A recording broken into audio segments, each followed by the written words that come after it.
In this video, I'm going to tell you what cool peel is, what it feels like, what the recovery time and process is like, and finally, my results and whether I will do it again.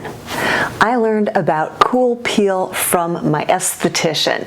She's the one who told me about all therapy, and then I went and had all therapy done.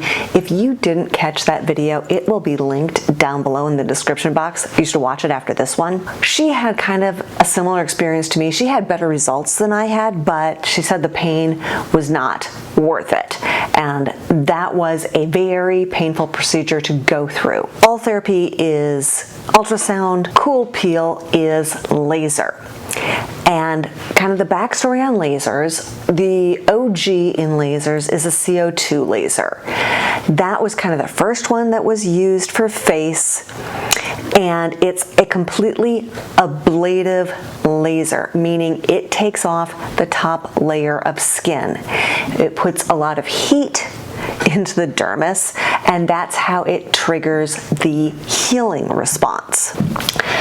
The downtime was pretty significant with those CO2 lasers. I think, somewhere along the lines of like 7 to 10 days where you're very, very red. In fact, here is a picture I found on the interwebs of somebody post their CO2 laser, and you can just see how red and angry the skin is. Then they came out with Fraxel CO2, and Angie Hot and Flashy had that done a number of years ago. She's got a really good video on that. But basically the Fraxel is in any given area, it doesn't do the whole thing. It only is ablative in part of it.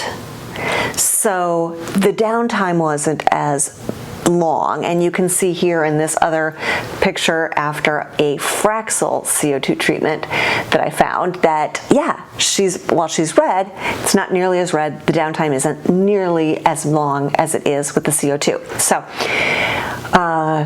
time goes on, companies develop better lasers with less downtime, and you've got today now something called cool peel. The whole idea is supposed to be like no downtime. My esthetician said, by the next day, she was fine. You're gonna see that was not the case for me. So like I said, the cool peel is a laser. It's a fraction though. It is ablative, but where it touches. So here's some footage that she helped me take while the procedure was being done. And you can see that there's the red outline, which is the square that's being treated, and then the red lights that dance around in it, which is how it is accomplishing what it's doing without being as ablative as a CO2 laser. Let's talk about the procedure. The first thing that she did was apply lidocaine to my face. So that's a topical numbing agent.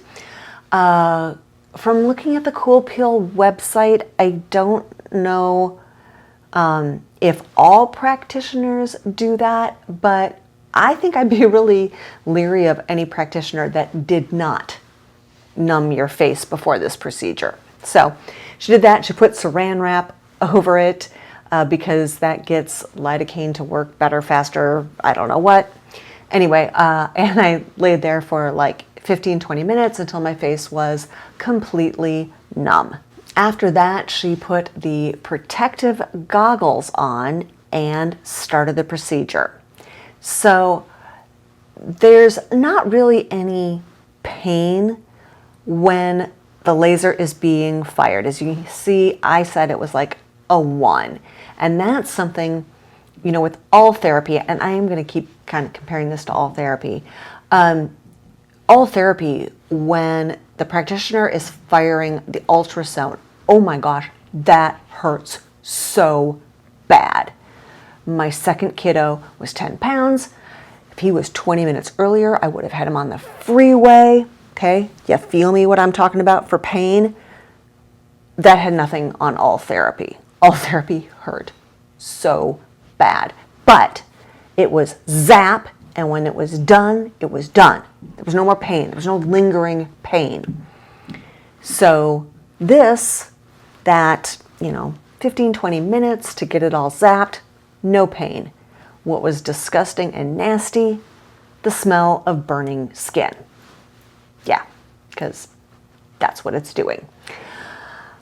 So that was gross. And then she put some serum on, and I had my eyes closed because she put some kind of like dome over my head, and lights flashed. And I was asking my esthetician about it because, like I said, she's had this done before, and she was like, oh yeah, that was red light therapy. I don't know why it was flashing, or it felt like it was flashing. It was really disconcerting to me. Like, I'm not typically claustrophobic, and like I said, I had my eyes closed, but it just felt all kinds of wrong. So I really didn't like that. I was just practicing all kinds of deep breathing techniques.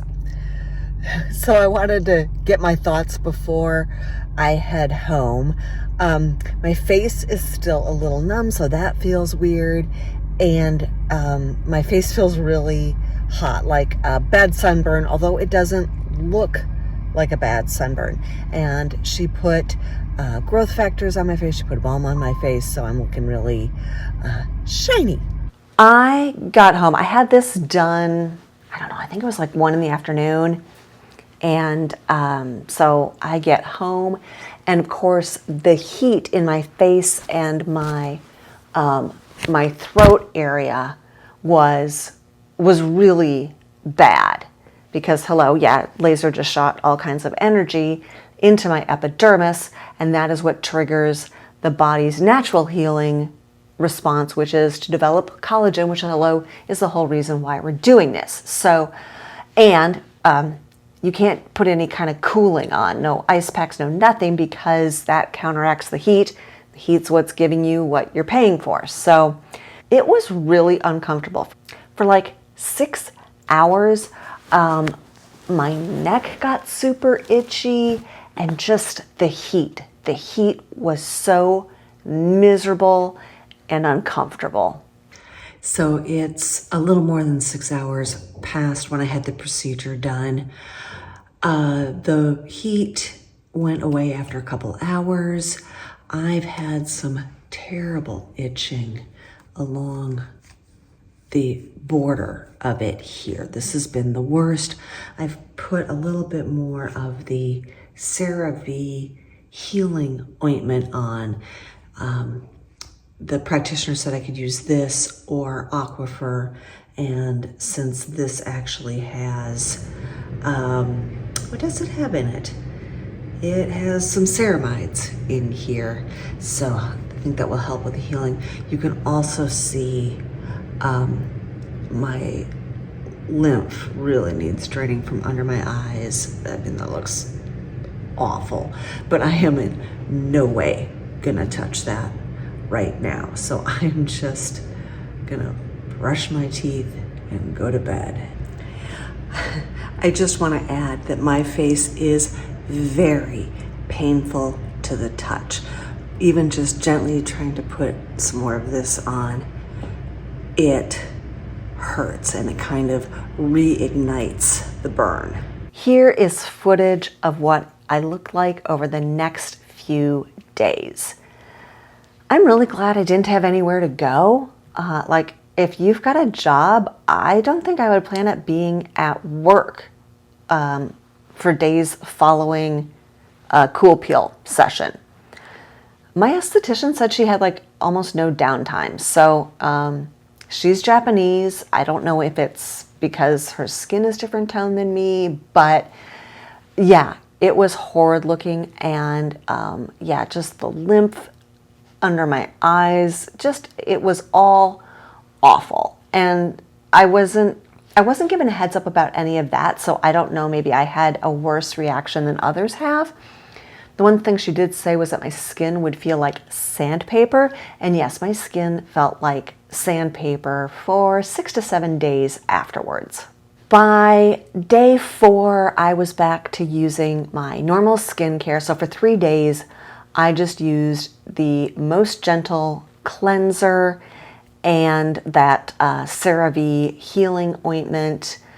I was using my Omnilux red light face mask for my face and my décolleté to help that heal from the procedure. But like I said, by day 4, I was back to normal skincare and a little bit of makeup. By day 6, I was pretty much back to normal. I do have before and after pictures here. One caveat that I'm going to give is that there's a dramatic difference in my eyes. And I am going to look and see if I can't find a different picture for my eyes, because I don't think that is all due to Cool Peel. In fact, I know it's a pretty dramatic difference, and it is not all due to Cool Peel. I've been using this eye cream lately for probably 6 months now. And, okay, indulge me here for about 30 seconds. Real Housewives of Beverly Hills is one of my guilty pleasures. I used to really like Lisa Rinna. I can't stand how she's behaved the last couple of seasons. I think she's horrible. She treats people so mean. I think she's just trying to stay on the show, but okay. But I saw probably like on Insta or something, some eye cream that she used. It's this eye cream. And I have been using it. And I started noticing a few months ago, like, oh my gosh, when I lean into, the dreaded 10X to do my eye makeup, I'm like, I'm not noticing the wrinkles under my eyes like I used to. Like, it used to really, really bother me. And they are so much better. And also the practitioner, because I was not willing to have the metal contacts put in my eyes so she could do my eyes. First of all, no. But what she was able to do was kind of scooch the goggles up and shoot under there. So I'm going to be generous to Cool Peel and say it's 50-50. It's 50% the eye cream, 50% Cool Peel. My gut tells me it's more like 70% eye cream, 30% Cool Peel. In any event, yeah, this eye cream, I hope I can find it and I will link it down below. I don't like eye cream. I don't usually use eye cream. This stuff, total game changer. Okay, back to Cool Peel. The thing I noticed first, like day 7, 8, when I was back to using my exfoliator, which is the Dermalogica Superfoliant, the Age Smart one. Oh my gosh. My skin felt so smooth. It felt like glass, and I could totally feel it in my fingertips. And like 10 days later, I had a facial with my esthetician that recommended the Cool Peel, and she was like, oh my gosh, your skin feels amazing. She said that's the collagen that's been triggered. I don't know. When I was doing the research for this video and looking at the Cool Peel website, it says that it's good for reducing the appearance of sun damage and fine lines, improving the appearance of large pores, and improving texture. So I don't really have issues with pores, don't really have issue with texture. I get an IPL like every other year, so I feel like I didn't have a lot of sun damage showing on my face, not a lot of freckles, not a lot of age spots. And so the eyes, maybe, I don't know. Oh, in this picture, you do see these dark spots. She spot treated something she called sebaceous hema something. Basically clogged pores. And so those raised up and did slough off. Much like an IPL will do for freckles and age spots. So if you've had an IPL, you know what I'm talking about. Which brings up an interesting question. If you largely have sun damage, specifically age spots, freckles, dark spots that you're trying to alleviate, are you better off doing an IPL? I don't know. I think that's a good question.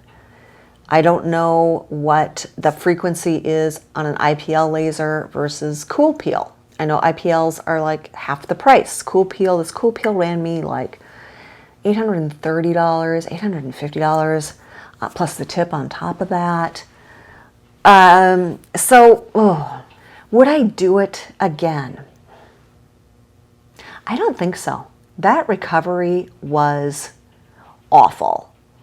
And for the results that I got, and to be fair, you know, she's like, oh, you really should have 3 of these. I don't think I could go through it again. It was awful. I was miserable.